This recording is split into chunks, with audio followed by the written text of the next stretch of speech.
Hey, I'm Alex Radcliffe from Board Game Co. and today I'm reviewing Unmatched Adventures, Tales to Amaze from Restoration Games. Unmatched Adventures is a 1-to-4 player cooperative skirmish game that basically is based on the system that is Unmatched, the competitive skirmish game that is based on the system that is Star Wars Epic Duels from way back when that Restoration Games brought back to your table. This takes a previously competitive game system and turns it fully cooperative, maintaining most of the core elements of the skirmish, the hand management, the characters that are at play, but instead turns it into a bit of a skirmish boss battler instead, as you take on one of two bosses in this core set. The general idea of the game, and I'm going to approach this as if you're not familiar with Unmatched itself, because I think, frankly, that's a bit easier to go ahead and teach the game that way. Let me find my hand of cards, which is somewhere. I previously had a hand of cards, but I don't know exactly where I put it over here. But either way, you're going to have a hand of cards over here, which every player is going to have their starting hand of cards. And the general idea is that on your turn, you're going to go ahead and take actions, 2 actions specifically, and those actions are going to be to either maneuver, to attack, or to go ahead and play a card for its ability. To that end, we have a few cards over here. Let's see if we can grab a few more, because I want to show you different card types over here. We got over here, nope, none of these over here, none of these over here. There we go here. So we have a few options over here as far as our actions, and the 2 actions you can take on your turn is you can either play one of these cards over here that has that symbol. That is going to give you an action that just is whatever the card says. Do what the card says, arrive just in time, place golden bat in any space on the board. Plain, simple, gives you a core action, done. The other option is you maneuver, where you draw a card. That's going to be mandatory. You have to do that when you take this action. And then from there, you go ahead and move up to your move stat on your card over here. So you have a move stat over here, and you're going to go ahead and move following these various lines in these zones to be able to go ahead and say, I want to go 1, 2, and 3, and now I'm primed to go ahead and hit the Tarantula over there. That's going to be your second action you can do. And the third action is where you attack. And when you attack, you're going to go ahead and play a card. So for example, let's go ahead and take an attack card here.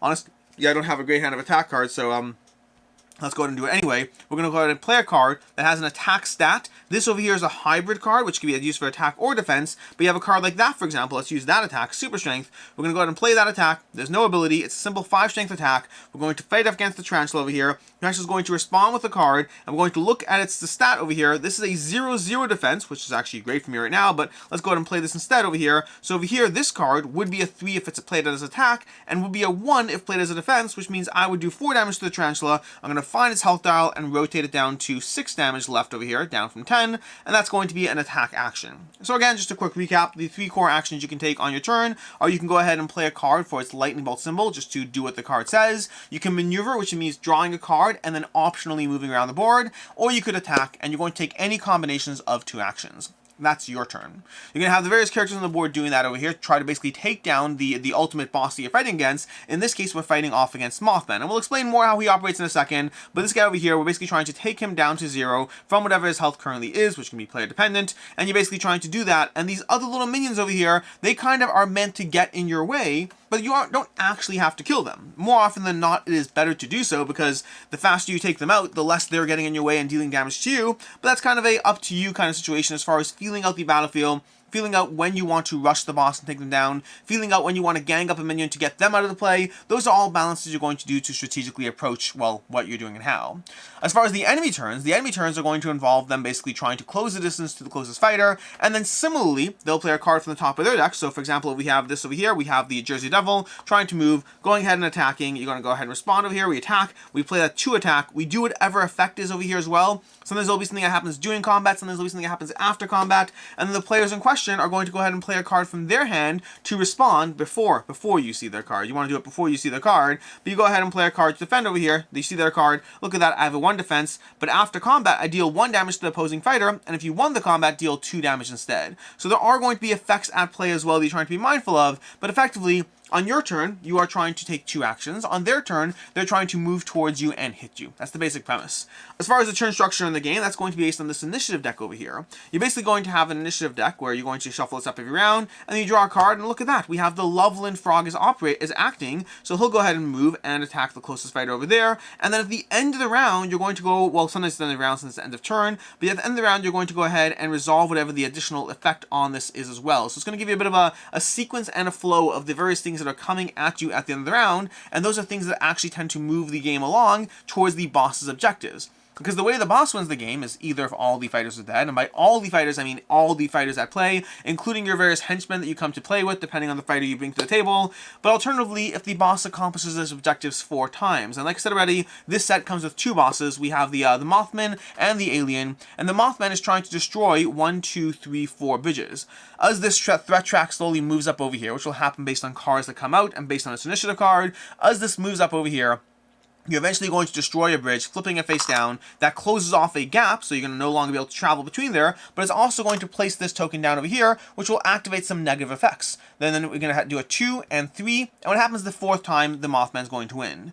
Meanwhile, the Alien has a similar aspect as far as how it's operating, but he's trying to bring in his Alien cards instead that are going to make him slowly more powerful as he goes, but effectively, bosses have a way that they are trying to operate as far as the 4 objectives that they're trying to accomplish, and or just taking down all the fighters to 0, and you're ultimately trying to take down the big bad threat. That's the core gameplay aspect of this.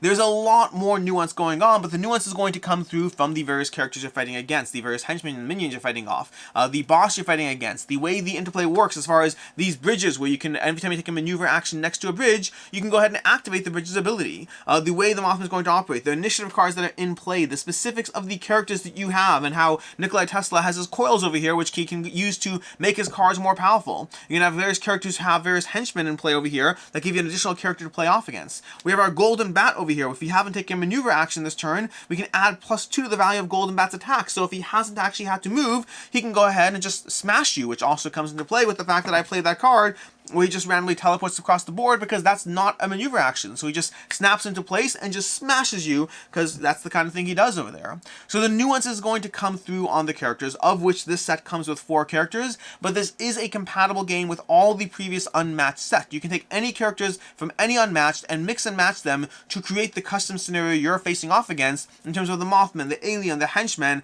and the Unmatched characters to bring you a wide variety of gameplay combinations to your table as you try to approach this scenario and take down the boss. Now, one of the things that's going to be present about this game is going to be the difficulty aspect, because the game is, well, depending on which review you read, the game is either way too easy, way too hard, or it's situational based on whatever, characters or card draw, any of those things happen. Now, to that extent, there's a few things to going on. First of all, as you learn your character, as you learn their henchmen, you will get better at anticipating their characters, but that's going to be compensated by the fact that we have these amazing event cards. These cards over here, you can add, well, the rulebook says 1, 2, 3, but strictly speaking, you can add as many as you want. They're just difficulty modifiers that make the game harder on you. So if you're adding 2 of these, for example, we have their wounds close. Whenever you shuffle an enemy's deck, it recovers 1 health. That's going to make the enemy slightly harder to kill as they shuffle the deck. We have their rooted to the earth.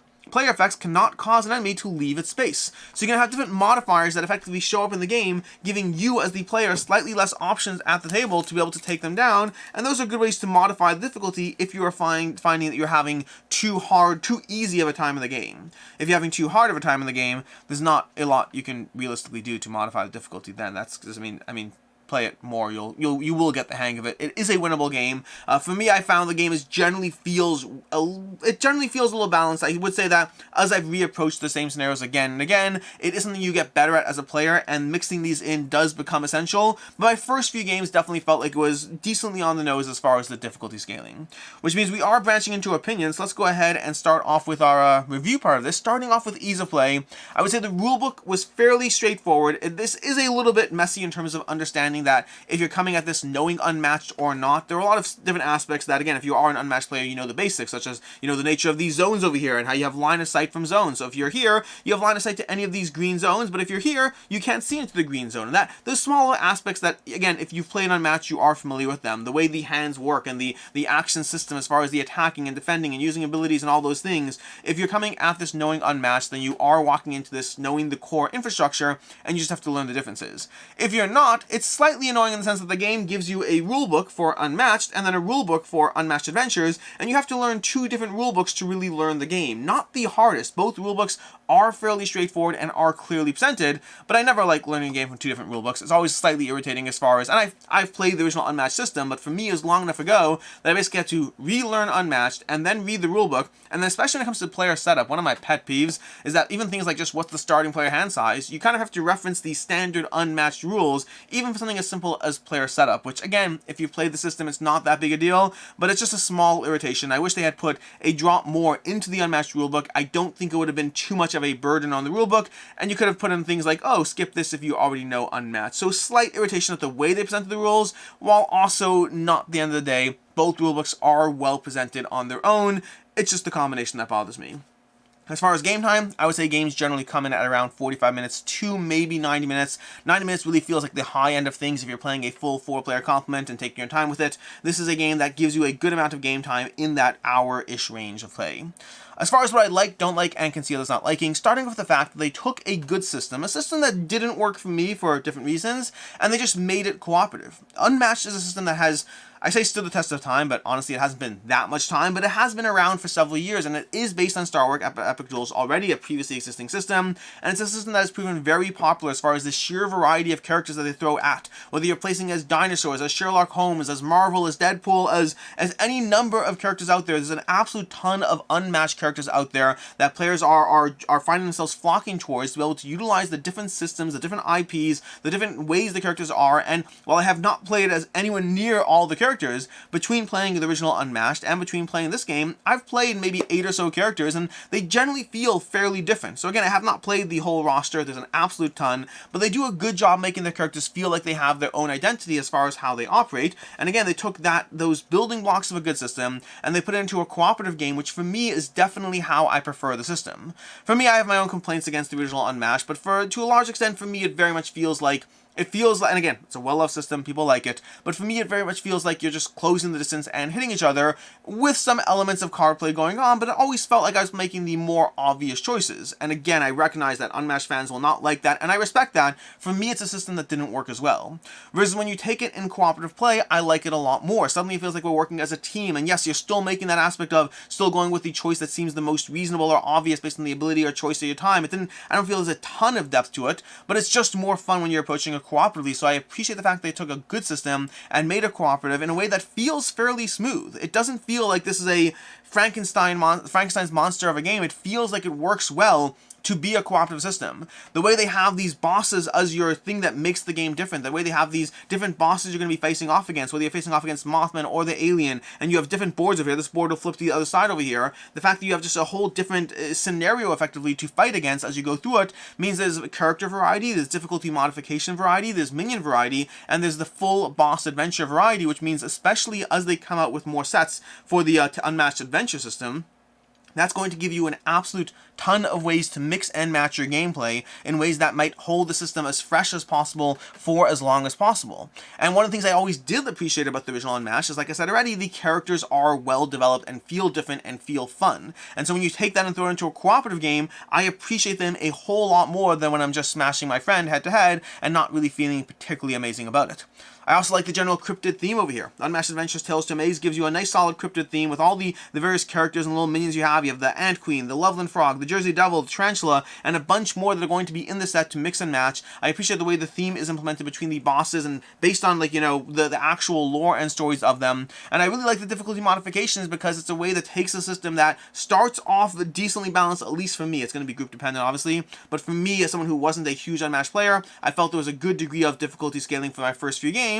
And as I played it more, I added in those difficulty scaling cards, the amazing events, to compensate for my increased knowledge of the characters and of the system. So a bunch of things to overall appreciate about the game.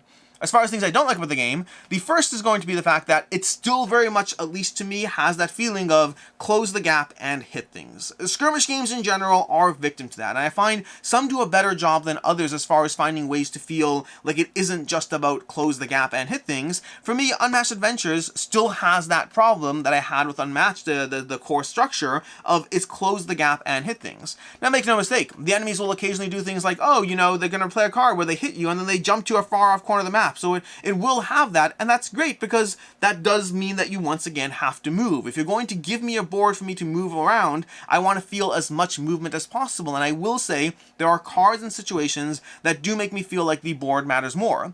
The way the characters, the way the bosses utilize their actual boards and abilities means that there is some board navigation. You have certain characters that really care about board positioning. Tesla, for example, is going to be sparking off his coils at the beginning of every round, dealing damage to people if they're fully charged, but dealing damage to as many as possible, which means board positioning can be be more impactful to some characters than others, so there is a degree of board positioning, there is a degree of the board mattering, but a lot of the time I still feel that it is a good, 60% close the gap and hit things, as opposed to a larger reason why this whole entire board exists. So again, it is certainly better than the original Unmatched, at least for myself, and it is very situational, but still a problem that I would have with the system.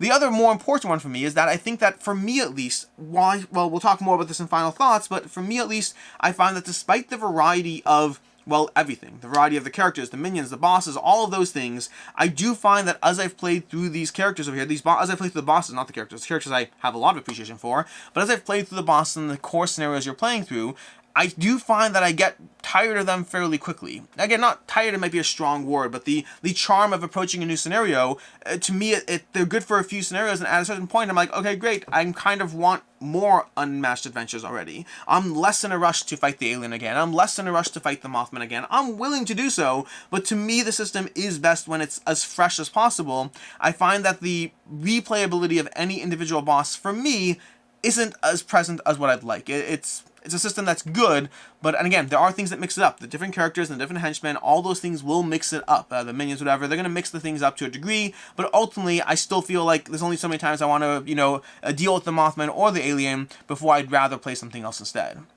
As far as what I can see others not liking, a few small things. First of all, memorizing the enemy cards can help you get better at the game, meaning effectively this is a game that will reward you for knowing both your own fighter as well as the enemy fighters, which is a good thing to a degree, but this game, I think one of the most interesting things is that I have seen complaints about the game on both sides of it being either way too easy. I saw one person who's like, you can literally just play cards as guesswork and you'll win, which has not been my experience, but I've also seen people who are like, I can never win, I don't know how to win, which again has not been my experience. I find it very interesting, the differential range of how people feel about the difficulty scaling. But again, if you know your cards, if you know the enemy cards, if you know how one enemy tends to, if you know the fact that the Jersey Devil is going to be weeding your deck, or the Loveland Frog is going to be popping more attack cards in, so you really want to hit them as fast as possible, the different approaches to the enemies will give you a leg up, and that is balanced, of course, by the amazing event cards, so I personally like that. Again, this is why I can see others not liking it, not so much me.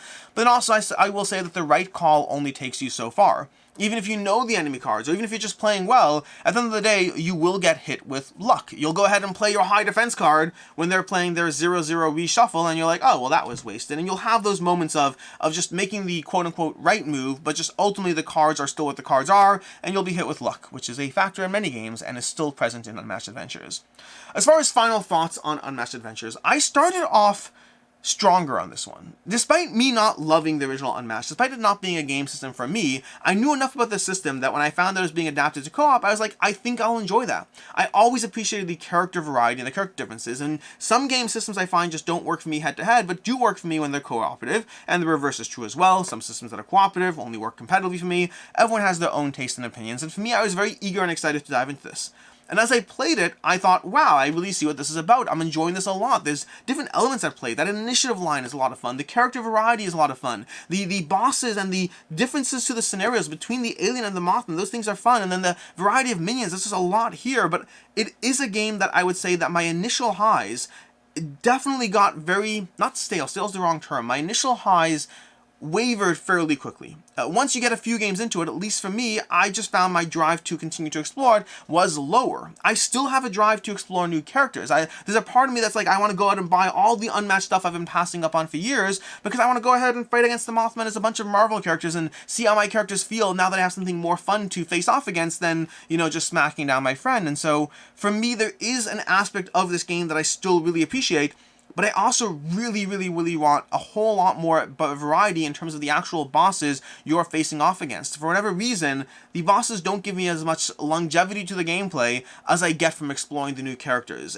To me, it's a deck of cards, a little bit of scenario difference, and it's one of those things, I could make it sound not compelling, but I think that's just I think anyone can make something sound compelling or not compelling however they want. For me, ultimately, the bosses I like, and I enjoy them, but I think I need a lot more boss variety for this to be a game system that I'm really going to, gather a bunch of characters and face off against. There's just only so many times I want to beat down the alien before I'm like, okay, great, what's the next thing you can throw at me?